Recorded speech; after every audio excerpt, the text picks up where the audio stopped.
आज की इस वीडियो में हम लोग कवर करेंगे इनकम टैक्स ऑर्डिनेंस 2001 का सेक्शन 160, 161 एंड 162। क्योंकि ये तीनों सेक्शन आपस में इंटरलिंक्ड हैं, लिहाजा इनको एक ही वीडियो में कवर करेंगे। सेक्शन 160 बेसिकली डील करता है टैक्स विद होल्डिंग एजेंट की ऑब्लिगेशन से, एंड जो रिमेनिंग टू सेक्शन है सेक्शन 161 एंड 162, उसमें बताए गए हैं इसके कंसिक्वेंसेस, यानी जो consequence of the failure of obligation imposed under section 160। यानी जो 160 के तहत टैक्स विद होल्डिंग एजेंट पर जो ऑब्लिगेशन लगी है, अगर वो उस ऑब्लिगेशन को फेल हो जाता है उसको फुलफ़िल करने में, तब उसके नतीजे में उसके क्या कंसिक्वेंसेस होंगे, उससे डील करते हैं सेक्शन 161 एंड 162। तो लिहाजा तीनों सेक्शन आपस में इंटरलिंक्ड है, तो हम इन्हें एक ही वीडियो में कवर करेंगे। लेकिन उसको कवर करने से पहले, यानी सेक्शन को पढ़ने से पहले, ज़रूरी है कि हमें तीन चीज़ों का आइडिया हो, तीन चीज़ों के बारे में हमारा कॉन्सेप्ट क्लियर हो। नंबर वन तो ये है कि हमें पता हो कि विद होल्डिंग टैक्स क्या होता है। सेकेंडली, हम लोगों को ये मालूम होना चाहिए कि ये जो विद होल्डिंग टैक्स है इसकी कितनी काइंड्स हैं। एंड लास्ट में ये कि टैक्स विद होल्डिंग एजेंट कौन होता है, किसे कहते हैं हम। क्योंकि ये तीनों टर्मिनोलॉजी, जब तक ये तीन चीज़ें क्लियर नहीं होंगी तब तक हमें ये सेक्शन जो है इनके कॉन्सेप्ट की समझ ही नहीं आएगी। अगर वर्डिंग इनकी देखें तो वो तो सिंपल है, अगर आप पढ़ोगे तो आप लिटरल इंटरप्रिटेशन तो कर लोगे, लेकिन लिटरल इंटरप्रिटेशन का क्या फ़ायदा जब आपको कॉन्सेप्ट ही क्लियर ना हो गया आया इसमें क्या बात हो रही है। तो लिहाजा पहले हम लोग ये जो टर्म्स मैं बता रही हूँ पहले वो कवर करेंगे, और उसके बाद फिर हम लोग इसके सेक्शन को डिस्कस करेंगे। तो स्टार्ट करते हैं। तो सबसे पहला ये है कि विद होल्डिंग टैक्स क्या होता है। तो विद होल्डिंग टैक्स बेसिकली एक तरह का एडवांस टैक्स है। मसलन मिसाल यानी कि ये कि जब आपको कोई चीज़ आपको कुछ पे किया जा रहा है, और जब आप किसी चीज़ के लिए पे कर रहे हो तो उस पेमेंट के टाइम आपसे जो है पहले ही उस पेमेंट के साथ जो टैक्स आप पर बाउंड था कि आपने पे करना था, वो आपसे उस पेमेंट के साथ ही उसी टाइम ही एडवांस में जब ले लिया जाता है तो उसे हम कहते हैं विद होल्डिंग टैक्स। और जो पर्सन ये टैक्स आपसे डिडक्ट कर रहा होता है, कलेक्ट कर रहा होता है, वो होता है टैक्स विद होल्डिंग एजेंट। अब जो कि यहाँ पर दोनों चीज़ें क्लियर हो गई कि विद होल्डिंग टैक्स क्या है और विद होल्डिंग टैक्स एजेंट क्या होता है। तो अब यहाँ पर मैंने बोला कि वो पर्सन जो कि टैक्स डिडक्ट कर रहा होता है, जो पर्सन टैक्स कलेक्ट कर रहा होता है आपसे एडवांस पेमेंट के, नहीं उस पेमेंट के साथ ही एडवांसली आपसे वो टैक्स डिडक्ट और कलेक्ट कर रहा होता है, तो हम टैक्स विद होल्डिंग एजेंट रहते हैं। तो इस डिडक्शन और कलेक्शन की बेस पर ही जो है हमें आइडिया होता है कि जो ये विद होल्डिंग टैक्स है इसकी बेसिकली दो काइंड्स हैं। नंबर फर्स्ट जो है वो है with holding tax deduction, and second है विद होल्डिंग टैक्स कलेक्शन। इनको वन बाय वन कवर करते हैं। तो विद होल्डिंग टैक्स डिडक्शन की अगर हम उसे स्टार्ट करें तो इसको कानून में जो इसके लिए टर्म इस्तेमाल हुई है वो है deduction of tax at source. और इससे रिलेटेड जो प्रोविजन है जिधर इसकी एप्लीकेशंस आपको मिलेंगी इस चीज़ की, वो है चैप्टर 12 ऑफ दिस ऑर्डिनेंस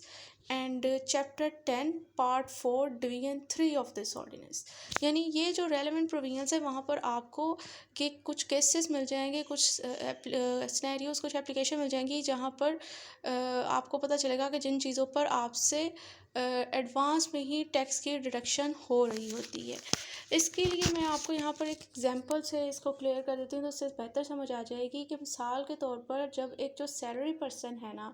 कानून कहता है कि यानी इनकम टैक्स ऑर्डिनेंस में बताया गया है कि उस पर्सन को जो है उसकी सैलरी पूरी नहीं मिलती, उसके ऊपर जो सैलरी के ऊपर जो टैक्स लगना है, जो उसका एम्प्लॉयर है उसकी ऑब्लिगेशन है कि वो उस टैक्स को ऑलरेडी एडवांसली उससे डिडक्ट करके जो बाकी अमाउंट रहती है वो उसे पे करे। तो अब ये जो है इस सिचुएशन से डील करता है इसी ऑर्डिनेंस का सेक्शन 149। और यहाँ पर जो एम्प्लॉयर जो इसका टैक्स डिडक्ट कर रहा है, पहले ही पे डिडक्ट कर रहा है, तो वो होती है विद होल्डिंग टैक्स।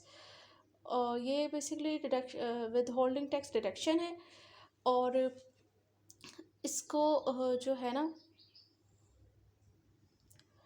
और ये जो एम्प्लॉयर डिडक्ट कर रहा है इसे हम विद होल्डिंग एजेंट कहेंगे।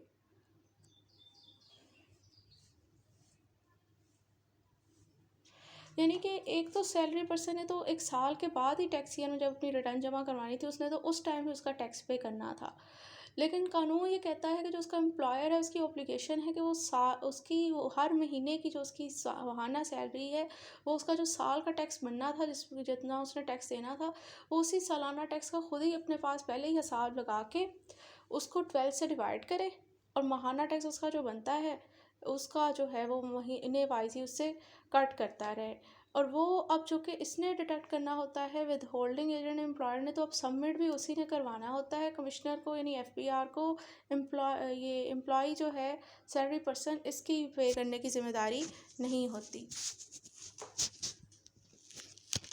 सेकंड जो काइंड है इसकी वो है कि विद होल्डिंग टैक्स कलेक्शन, जिसके लिए कानून में जो टर्म यूज़ हुई है वो है deduction of collection of tax at source. और रेलेवेंट प्रोविजन जो है जो इससे डील करती हैं यानी जहाँ पर आपको इस चीज़ की एप्लीकेशन नज़र आएंगी वो है chapter 12 of this ordinance and chapter 10 part 4 division 2 of this ordinance. यानी ये जो रिलेटेड प्रोविजंस हैं यहाँ पर आपको कुछ सिनेरियोज कुछ एप्लीकेशंस नज़र आएंगी जहाँ पर आपसे टैक्स एडवांस में कलेक्ट किया जा रहा है। इसकी भी एक एग्जांपल ले लेते हैं। मसलन आप जो है अपने फ़ोन में बैलेंस करवाने जाते हो तो उधर आप कार्ड लेते हो या लोड करवाते हो, तो कभी भी जो आप कार्ड से बैलेंस करते हो या लोड करवाते हो पूरी अमाउंट जितने का आप बैलेंस करवाते हो आपके फ़ोन में आती, कभी भी पूरी नहीं आती, क्योंकि उस पे से जो है वो आपसे पहले ही जो उस पर टैक्स लगना था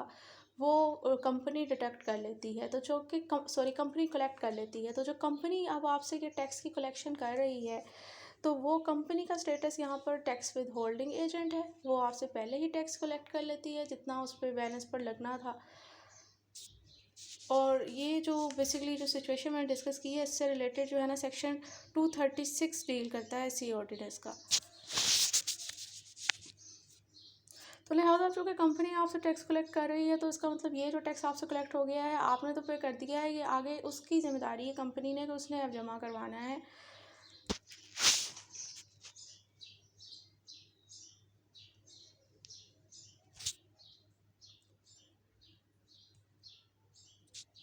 तो ये बेसिकली हमारे पास हो गया तीनों टर्मिनोलॉजी, तीनों चीज़ें मैंने क्लियर कर दी हैं कि विद होल्डिंग टैक्स क्या है, एक एडवांस टैक्स है और इसकी दो काइंड्स हैं, with holding tax deduction and with holding tax collection. और जो पर्सन इस टैक्स को आपसे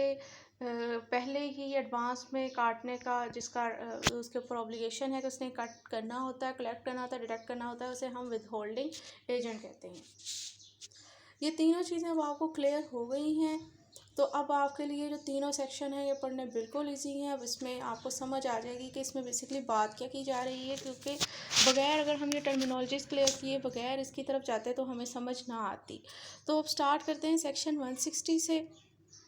तो सेक्शन 160 डील करता है पेमेंट ऑफ टैक्स कलेक्टेड और डिटेक्टेड, यानी ये जो टैक्स कलेक्ट करना है और जो डिटेक्ट करना है, यानी ये जो विद होल्डिंग टैक्स की बात हो रही है जो उसकी दोनों काइंड्स हैं विद होल्डिंग टैक्स कलेक्शन और विद होल्डिंग टैक्स डिटेक्शन, उस वो जो एडवांस टैक्स यानी जो विद होल्डिंग टैक्स है उसको पे करना है, उसकी पेमेंट से डील करता है ये सेक्शन 160। तो बेसिकली ये with holding tax agent tax withholding agent की ऑब्लिगेशन से डील करता है, क्योंकि ये उसी की ऑब्लिगेशन है, क्योंकि उसने जो है स्टेट के बिहाफ पे कलेक्शन भी उसने करनी होती है, डिडक्शन भी उसने करनी होती है, तो पेमेंट भी उसी पर्सन ने करनी है। तो सेक्शन 160 में टैक्स विद होल्डिंग एजेंट की ऑब्लिगेशन लिखी हुई है और क्या ऑब्लिगेशन है वो हम लोग पढ़ लेते हैं। तो वो कह रहे हैं कि any tax that has been collected or purported to be collected under division 2 of this part, यानी कोई भी टैक्स जो कि कलेक्ट हैज़ बीन यानी है कि वो कलेक्ट हो चुका है या शो किया जा रहा है कि वो कलेक्ट हो चुका है इस पार्ट के डिवीजन 2 के तहत, और detected or purported to be detected under division 3 of this part, और वो टैक्स जो कि डिटेक्ट हो चुका है या शो किया जा रहा है कि वो डिटेक्ट हो चुका है इस पार्ट के डिवीजन 3 के तहत, और डिटेक्टेड और collected or purported to be detected और कलेक्टेड अंडर चैप्टर 12। और इसी तरह वो टैक्स जो कि डिटेक्ट हो चुका है या कलेक्ट हो चुका है इस ऑर्डिनेंस के चैप्टर 12 के तहत, तो वो टैक्स जो है वो shall be paid to the commissioner. ये टैक्स जो है यानी जो डिवीजन 2 के तहत कलेक्ट हुआ, ये टैक्स वो टैक्स जो कि डिवीजन 3 के तहत डिटेक्ट हुआ, इसी तरह वो टैक्स जो कि चैप्टर 12 ऑफ दिस ऑर्डिनेंस के तहत डिटेक्ट और कलेक्ट दोनों हुआ, उस इन तीनों तरह के टैक्सेस को जो है वो कमिश्नर को पे करना है। किसने पे करना है? By the person making the collection और डिडक्शन। जो पर्सन कलेक्शन और डिडक्शन कर रहा है उसने पे करना है, यानी टैक्स विद होल्डिंग एजेंट की ऑब्लिगेशन है। Within a time and in a manner as may be prescribed, उस टाइम पीरियड में और उस तरीकाकार के तहत जो कि प्रिस्क्राइब्ड यानी जो कानून में एज पर लॉ बताया गया है। तो लिहाजा इस सेक्शन के अंदर हमने देखा कि टैक्स विद होल्डिंग एजेंट की दो ऑब्लिगेशन है। नंबर 1 तो ये कि जो टैक्स उससे रिक्वायर है कि उसने कलेक्ट करना है डिवीजन 2 ऑफ दिस पार्ट के तहत, और इसी तरह जो उससे रिक्वायर है कि उसने डिडक्ट करना है इस पार्ट के डिवीजन 3 के तहत, और इसी तरह जो टैक्स उसे रिक्वायर है कि उसने डिटेक्ट और कलेक्ट करना है चैप्टर 12 के तहत। सबसे पहले तो उसने डिटेक्शन और कलेक्शन करनी है इन टैक्सेस की जो कि इधर मेंशन है। पहली ऑब्लिगेशन तो उसकी ये है, और दूसरी ऑब्लिगेशन उसकी ये है कि वो जो टैक्स अब उसने डिटेक्ट और कलेक्ट कर लिया है वो टैक्स उसने कमिश्नर को पे करना है उस टाइम लिमिट में और उस प्रोसीजर के तहत जो कि कानून में बताया गया है। अब जो कि मैंने आपको पहले ही जब मैंने विद होल्डिंग टैक्स की काइंड्स बताई थी तो उसमें मैंने बता दिया था कि कलेक्टेड टैक्स और with holding tax deduction, with holding tax collection, इसकी दो काइंड है और इससे रिलेटेड प्रोविजन कौन कौन सी हैं, और उसमें फिर मैंने कवर इसका सारा सिचुएशन ही बताई थी, एक एक एग्जांपल से बताया था कि कौन कौन सी है। तो वो डिवीजन 2 और डिवीजन 3 और चैप्टर 12 में बेसिकली वही जो एग्जांपल्स मैंने दी थी यही सारी, यानी ये जो हम लोग वो फ़ोन पे बैलेंस करवाते हैं उसकी यही चीज़ें, ये जो प्रोविज़न है ना, यही चीज़ें डिस्कस की गई हैं। और इधर बस ये सिर्फ मैंने एक एक एग्जांपल दी थी। इधर जो ये पोर्शन लिखे हुए हैं ना, यानी चैप्टर 12 और डिवीजन 2 और डिवीजन 3, उधर बाकायदा ज़्यादा स्नैरियोज़ लिखे हुए हैं, ज़्यादा एप्लीकेशंस लिखी हुई हैं, जहाँ पर अगर आप पढ़ेंगे तो आपको पता चल जाएगा कि किन किन चीज़ों पर आपसे टैक्स विद होल्ड किया जाता है एडवांस में। सेक्शन 160 में बस सिर्फ ये इतना याद रख लें कि यहाँ पर टैक्स विद होल्डिंग एजेंट की ऑब्लिगेशन है, और उसकी दो ऑब्लिगेशन है कि नंबर 1 तो ये कि जो उसे टैक्स रिक्वायर है कि उसने डिडक्ट करना है और कलेक्ट करना है वो उसने डिडक्शन और कलेक्शन करनी है। सेकेंडली उसकी ये ऑब्लिगेशन है कि वो आफ्टर डिडक्शन और कलेक्शन उसने कमिश्नर को वो टैक्स पे भी करना है। तो दो ऑब्लिगेशन हो गई। अब आ जाते हैं सेक्शन 161 के तहत जो कि डील करता है फेलियर टू पे टैक्स कलेक्टेड और डिटेक्टेड, यानी अगर जो टैक्स कलेक्ट और डिटेक्ट करना था टैक्स विद होल्डिंग एजेंट ने वो कलेक्ट करने के बाद पे करने में, यानी जो उसकी सेकंड ऑब्लिगेशन है उसको पे करने में वो नाकाम हो जाता है, तब क्या होगा? तो लिहाजा ये जो है ना कंसिक्वेंसेस सेक्शन 161 162, इस सेक्शन 160 की जो ऑब्लिगेशन है अगर उसको आप फुलफिल नहीं करते तो उसके बाद क्या कंसिक्वेंस होंगे उससे डील करते हैं। सेक्शन 161 जो है वो पहला कंसिक्वेंस है, और इस कंसिक्वेंस में बेसिकली जो है एक्शन लिया जाता है टैक्स विद होल्डिंग एजेंट के ख़िलाफ़। क्यों लिया जाता है एक्शन इसके ख़िलाफ़? क्योंकि आप देख सकते हैं कि इसके साथ लफ्ज़ क्या लगा हुआ है, tax withholding agent, agent का वर्ड लिखा हुआ है। एजेंट क्या पर्सन होता है? जो कि अपने प्रिंसिपल के ऑर्डर पर काम करे। प्रिंसिपल यहाँ पर क्या कौन है? स्टेट। स्टेट का डिपार्टमेंट एफपीआर है। एफपीआर ने इसको ये अथॉरिटी दी हुई है, यानी कि आप हमारे बिहाफ पे जो टैक्स है वो कलेक्ट करो, यानी जो टैक्स क्या है, source of revenue of the government. तो अगर उसने आपको ये अथॉरिटी दी हुई है टैक्स विद होल्डिंग एजेंट को कि आपने टैक्स कलेक्ट करना है, कलेक्ट करना है, डिटेक्ट करना है, बाद में हमें पे आउट करना है, तो अगर आप वो अपनी ऑब्लिगेशन को सही से फुलफ़िल नहीं करते जो कि सेक्शन 160 के तहत आप पर लगाई गई है, तो फिर एफपीआर क्या करती है, आपके ख़िलाफ़ एक्शन लेती है सेक्शन 161 के तहत, और वो उसे कहती है कि वही टैक्स जो आपने डिटेक्ट और कलेक्ट करना था, अब उतनी ही अमाउंट जो कि आपने डिटेक्ट और कलेक्ट करनी थी लेकिन आप फेल हो गए अपनी ऑब्लिगेशन पूरी करने में, ब्रीच ऑफ ड्यूटी की है आपने, तो अब वही अमाउंट जो है वो आप सबमिट करवाओगे। यानी कि वो आपसे कहते हैं कि वो आपका ज़्यादा सका था जिससे आपने जो अमाउंट टैक्स डिटेक्ट करनी थी, कलेक्ट करनी थी, वो आपने नहीं की, और अगर वो अब इतना ही आपका सका था कि आपने उससे नहीं किया, अपनी ऑब्लिगेशन फुलफ़िल नहीं की, तो अब वही पैसे जो टैक्स के थे जितनी उससे आपने लेने थे लेकिन आप नहीं किए, वही अमाउंट अब आप हमें खुद से अपनी जेब से जमा करवाओ। अब आपके पास सिर्फ इस सिचुएशन में एक ही रेमेडी होती है कि आप जो है जिस पर्सन पर एक्चुअल लाइबिलिटी थी, क्योंकि प्राइमरी लाइबिलिटी तो उस पर्सन पे थी, आप पे तो सेकेंडरी नंबर पे आई है ना, क्योंकि आप अपनी ड्यूटी फुलफिल नहीं कर सके, तो आपके पास ये रेमेडी होती है कि आप बाद में उस पर्सन से वो पैसे रिकवर कर सकते हो, और अगर आप ज़्यादा लकी होते हो वो पे कर देता है तो इस सिचुएशन में फिर आपसे रिकवर रिकवरी नहीं की जाती, लेकिन इस सिचुएशन में आपको जुर्माना भरना पड़ता है। जैसे डिफ़ॉल्ट सरचार्ज चार्ज का टर्म यहाँ पर यूज़ हुई है, वो आपको भरना पड़ता है, जिसका रेट इस तरह है, उस फाइन का रेट डिसाइड होता है 12% पर एनम। पर एनम मतलब होता है लेटर वर्ड है पर ईयर, और ये इस तरह इस डेट से स्टार्ट होता है कि जिस डेट से डिफ़ॉल्ट आपका स्टार्ट हुआ से एंड होता है जिस डेट पर डिफ़ॉल्ट एंड हुआ। मतलब कि जिस डेट से आपने टैक्स कलेक्ट करना था लेकिन आप नहीं कर सके, उस दिन से जब आपका डिफ़ॉल्ट स्टार्ट हुआ मान लिया जाएगा, और जिस डेट पे आपका टैक्स वो जिसने पे करना था वो पे कर देता है, उससे कलेक्ट हो जाता है, तो उस डेट पे एंड कंसीडर किया जाएगा। उस टाइम पीरियड के दौरान जितने भी साल गुजर गए हैं, फ़ी साल के हिसाब से जो आप पर 12% पर एनम के हिसाब से आपने टैक्स देना है। मिसाल के तौर पर आपने जो टैक्स की अमाउंट पे करनी थी, जो डिडक्टर कलेक्ट किया था वो अमाउंट थी 1 लाख, वो आपने करनी थी, पे करनी थी, लेकिन आपने नहीं किया, और इस टाइम पीरियड के अंदर 1 साल गुजर गया और रिकवर हो गए हैं पैसे और साल गुजरा हुआ है। तो अब इस सिचुएशन में साल के हिसाब से जो है वो 1 लाख का 12% कितना बनेगा, 12,000 रुपये आपने जो है वो पे करना होगा। तो इस सेक्शन 161 के अंदर बेसिकली यही चीज़ डिस्कस की गई है, ये इसका कॉन्सेप्ट था। अब डायरेक्ट से भी पढ़ लेते हैं इसे। तो कहें सेक्शन 161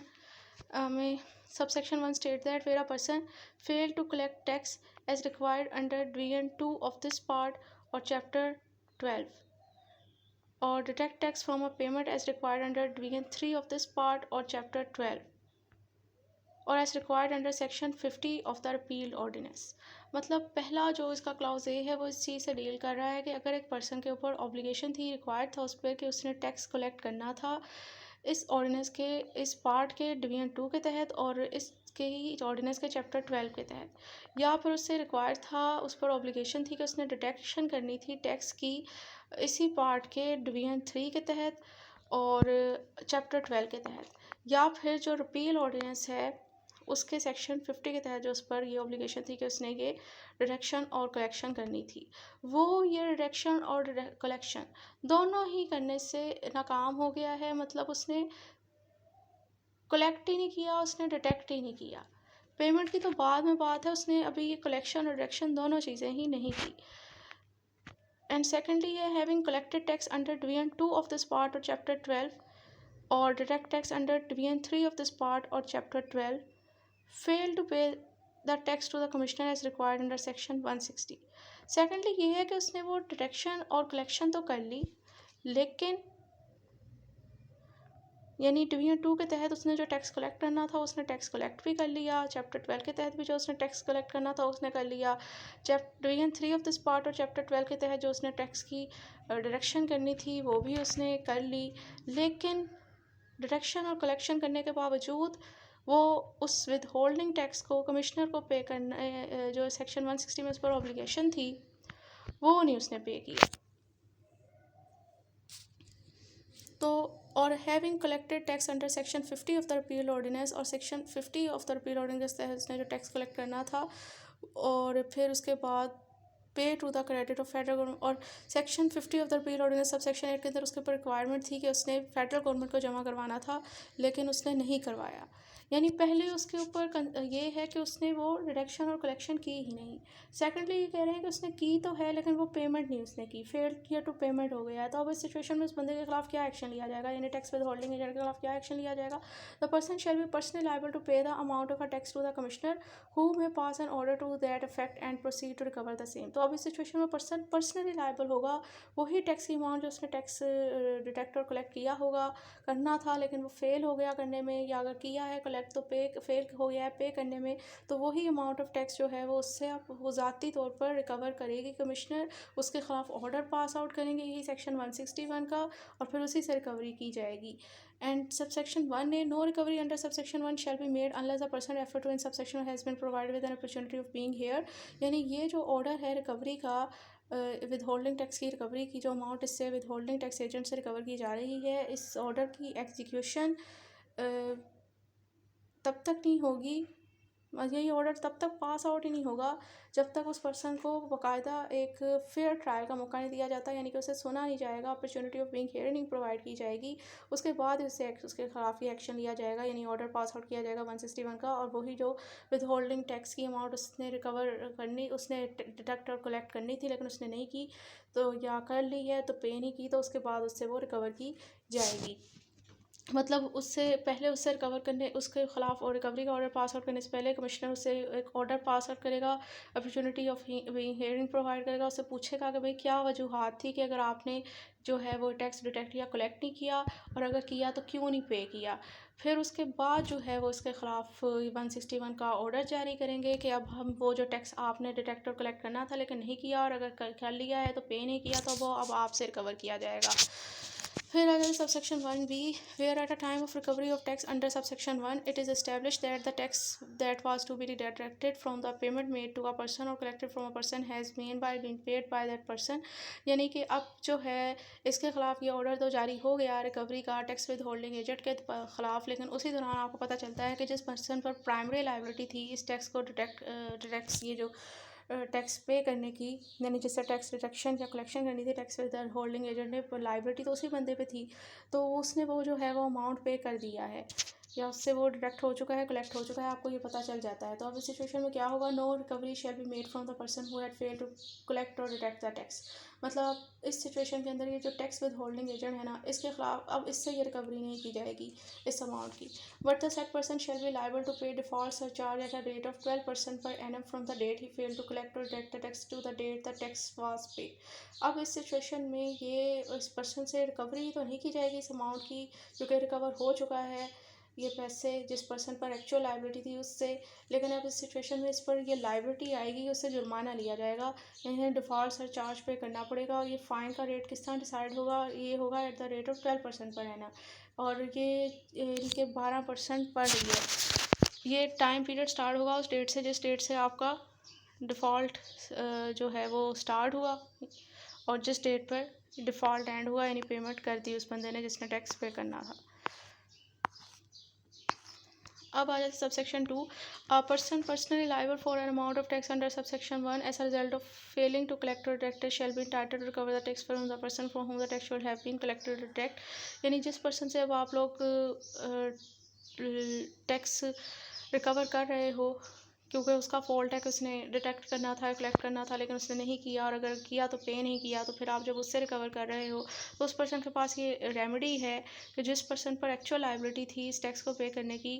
यानी जिससे कलेक्शन और डिडक्शन होनी थी लेकिन इसने नहीं की, तो फिर ये बाद में उससे रिकवर कर सकता है। Subsection 3, the commissioner may after making or causing to be made such inquiries as he deems necessary amend or further amend an order of recovery under subsection 1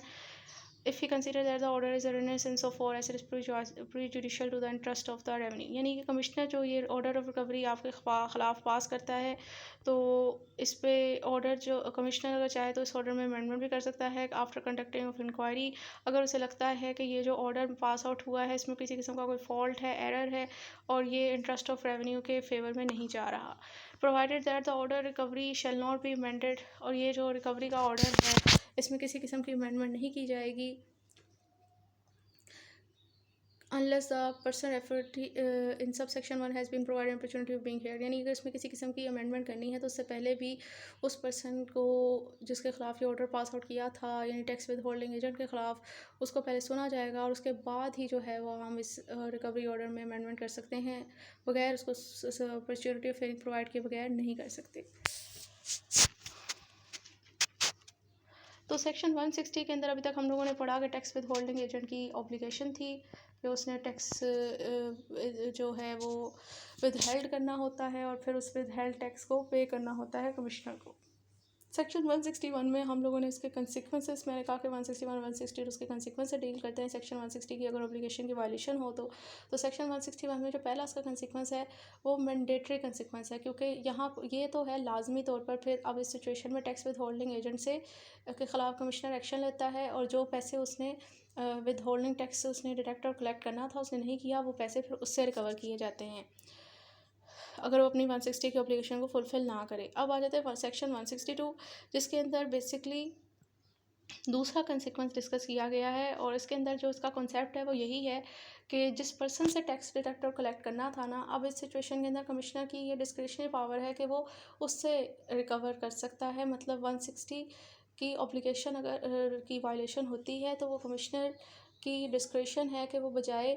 कानून में तो है कि ये तो लाजम किया जाएगा ना, 161 वाला ऑर्डर तो पास किया जाएगा, लेकिन अगर कमिश्नर चाहे तो उसकी डिस्क्रिशनरी पावर है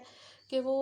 विद होल्डिंग एजेंट के खिलाफ, टैक्स विद होल्डिंग एजेंट के खिलाफ एक्शन लेने के बजाय जिस पर्सन पर लाइबिलिटी थी एक्चुअल टैक्स पे करने की, जिससे टैक्स डिडक्टेड कलेक्ट होना था, वो उसी बंदे के खिलाफ एक्शन ले ले। तो ये दूसरा कंसिक्वेंस है सेक्शन 160 की ऑब्लिगेशन की वायलेशन का। तो सेक्शन 162 में यही बताया गया है। तो इसको डिस्कस करते हैं। The recovery of tax from the person from home tax was not collected और डिडक्टेड, यानी जिस पर्सन से टैक्स कलेक्ट और डिडक्ट किया जाना था नहीं कलेक्ट हुआ, नहीं डिडक्ट हुआ, तो टैक्स की रिकवरी उसी पर्सन से भी की जा सकती है। Subsection 1, where a person fail to collect tax as required under division 2 of this part or chapter 12 or deduct tax or direct tax from a payment was required under division 3 of this part or chapter 12, the commissioner may pass an order to that effect and recover the amount not collected deducted from the person from whom the tax will have been collected or to whom the payment was made। मतलब कहने एक person के ऊपर obligation थी। Section 160 के तहत हमने पढ़ा कि टैक्स विद होल्डिंग एजेंट के ऊपर ऑब्लिगेशन है कि उसने टैक्स की कलेक्शन करनी है according to division 2 of this part or chapter 12 के तहत, या फिर उसने जो है उस पर ये ऑब्लिगेशन थी कि उसने टैक्स की डिडक्शन करनी है इस पार्ट के डिवीजन 3 के तहत और चैप्टर 12 के तहत, लेकिन वो नहीं करता, वो डायरेक्शन कलेक्शन नहीं करता। तो अब इस सिचुएशन में कमिश्नर की ये मे का वर्ड लिखा हुआ है कि डिस्क्रिशनरी पावर है कि वो order of recovery of this with holding tax amount का पास कर सकता है उस बंदे के खिलाफ जिससे ये टैक्स की डिडक्शन और कलेक्शन होनी थी और लेकिन नहीं हुई। तो वो इसी के खिलाफ जो है वो इस अमाउंट को विद होल्डिंग टैक्स को रिकवर करने का ऑर्डर पास कर सकता है। 162 के तहत कमिश्नर की डिस्क्रिशनरी पावर है। Subsection 2, the recovery of tax under subsection 1 does not absorb the person who fail to direct tax as required under division of this part or chapter 12।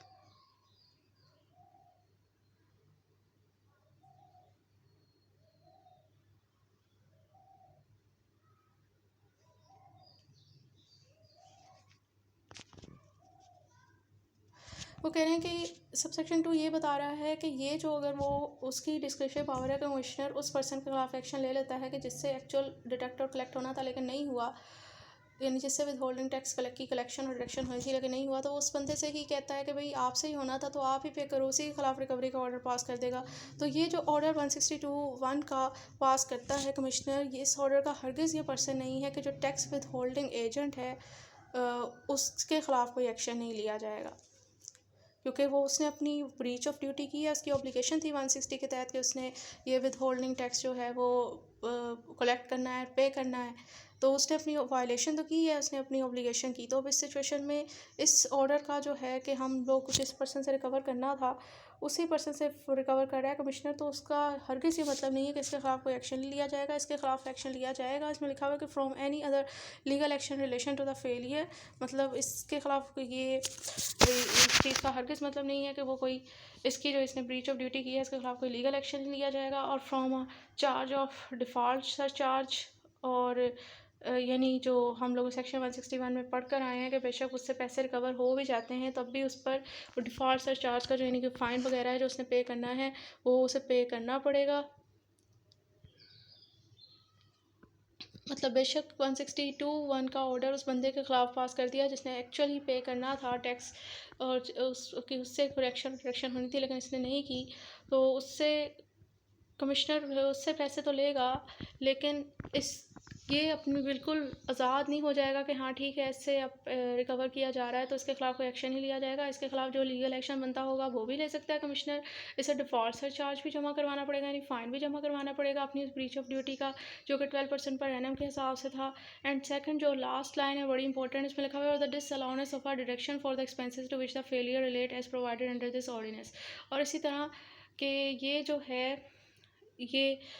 इस with holding tax को जब वो अपनी return ये बंदा जमा करवा रहा होता है तो उसे वो डिडक्शन के अंदर क्लेम कर सकता है कि ये तो टैक्स की मद में मैंने पहले ही जमा करवा दी। तो वो कह रहे हैं कि अब अपनी इस ड्यूटी फेलियर ऑफ ड्यूटी की वजह से वो इस अमाउंट को